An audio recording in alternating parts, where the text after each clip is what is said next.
Sa third quarter ng laro mga kabasketball ng Eurobasket laban sa Latvia, ang Los Angeles Lakers star player na si Luka Doncic ay suffer ng isang malubhang leg injury nang ang isang teammate ay bumagsak sa kanyang lower body.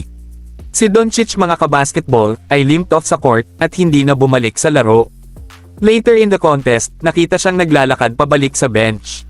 Ang mga fans ng Purple and Gold mga kabasketball ay maliwanag na nababahala sa posibilidad na ang kanilang star ay magtiis mga kabasketball ng potentially devastating injury.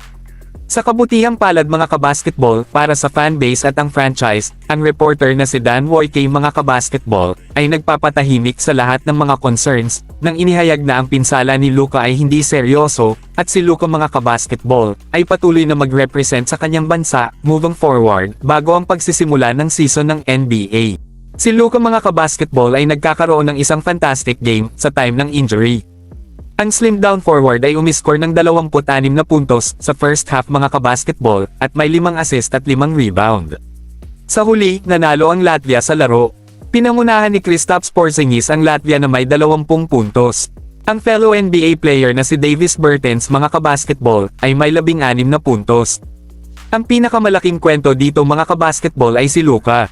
Sa pag-sign ng isang napakalaking extension kasama ang Lakers, it's no secret na siya ang mukha ng prangkisa kahit na sa presence ni LeBron James ay nasa roster pa rin. Ang mga report sa labas ng Slovenia ay nagpapahiwatig na si Luka ay maaaring lost upwards ng 30 pounds. Kapag pinapanood siya na naglalaro sa mga larong ito ng exhibition, may kapansin-pansin na pagkakaiba sa kanyang katawan. Bilang karagdagan, ang kanyang bilis ay tila much better, resembling the player he was when initially breaking into the league.